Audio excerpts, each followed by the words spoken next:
Hello, Teens fan. TV1, and today we'll be concluding the talk we begun on nutrition and dietetics.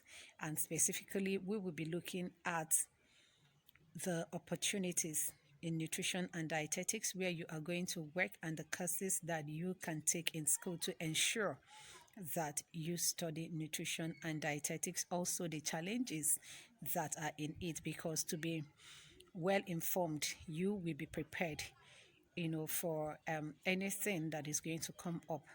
So, if you know the challenges involved in the course, you will prepare your mind on how to surmount it. So, if there are challenges, you should prefer solutions to these challenges. Thank you.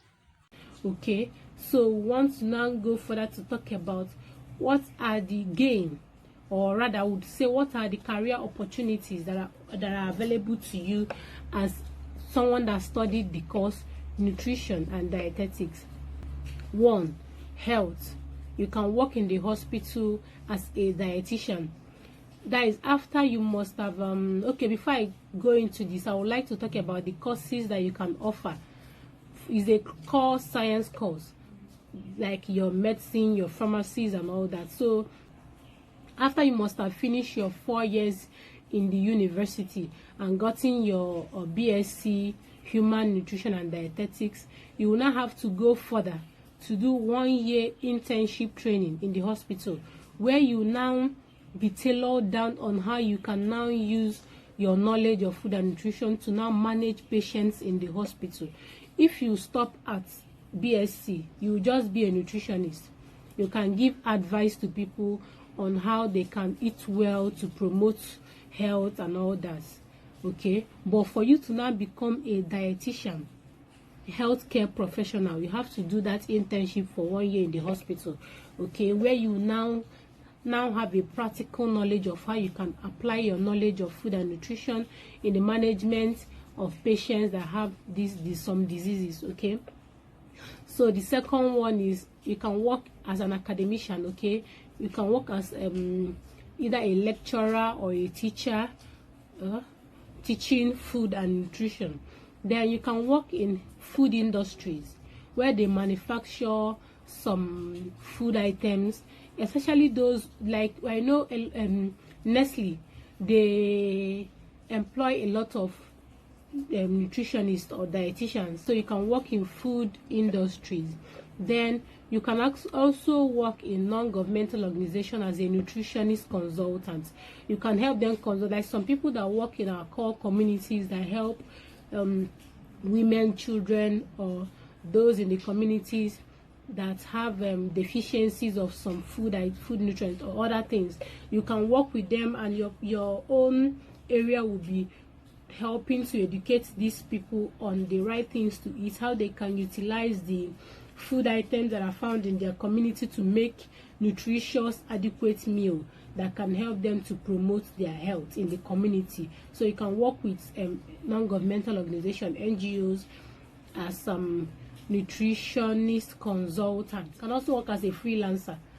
You can have your own diet lab, where the same way doctors have their own clinic. You can have your own diet lab where people come to consult you about 1 or 2 diseases that need dietary management, and you give them counseling and they pay you. You can also manage patients there also.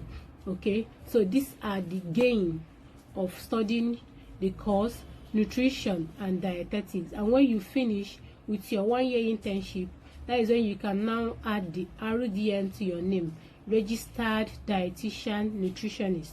But when it's just your BSc, when you finish from the university, go for your service, you are just a nutritionist. But if you want to go further, if you want to be able to work in the hospital, if you want to have further knowledge of how to apply your knowledge of food and nutrition in the management of patients, then you will have to do that 1 year internship in the hospital. Okay, then what are the challenges that we have in this course? Just like every other course have their own challenges. One of the major challenges that we have is lack of specialty.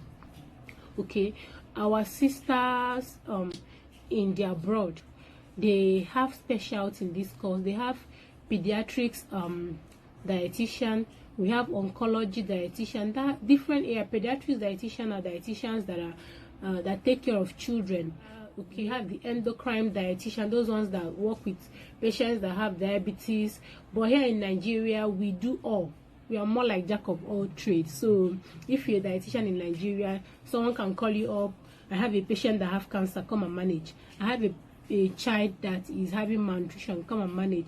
I have an obese patient, come and manage. I have a diabetic patient, hypertensive patient, this child is underweight, this child is obese and all that. So here we do all and everything. We don't have specialty.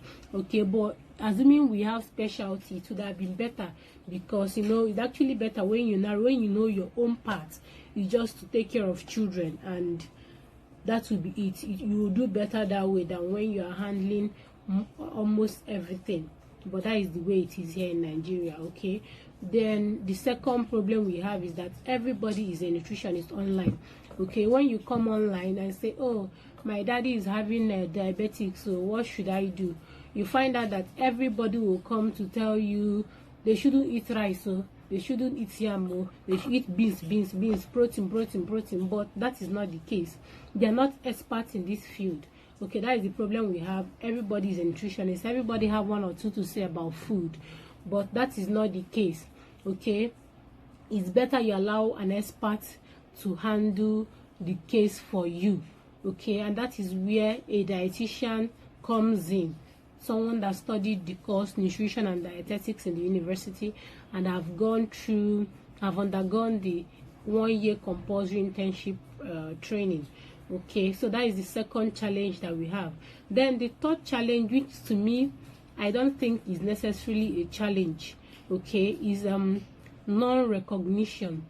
Most times in the medical field, we find out that we're not really recognized. Most medical practitioners, they think the dietitians are not important. Okay, or most times when you tell somebody that you studied nutrition and dietetics, the person will be like, you go sabi cook now. But that is not what it's all about. From what I've explained now, you agree with me that it has nothing to do with cooking food.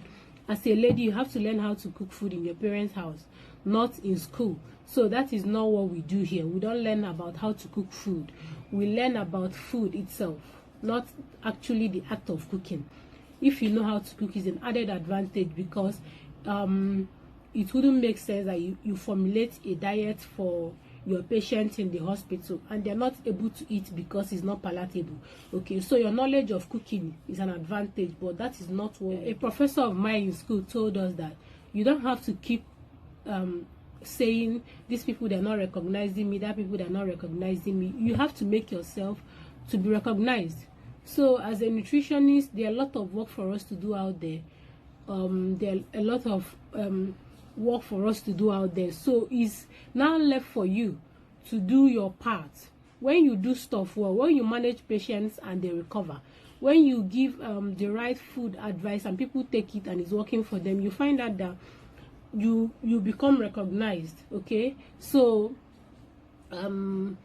it's not a course for playing. You don't come in and you play, or if you just go to school, come out and relax. You have to work. Okay, work on yourself, seek for information, read, study hard. Okay, because it's actually very important that you manage a patient and this patient recovers. You manage a patient with food, in addition with the drug that the doctors, the pharmacists the doctors will prescribe. Okay, so that is what it is. So that is the career part: human nutrition and dietetics. Okay, thank you very much.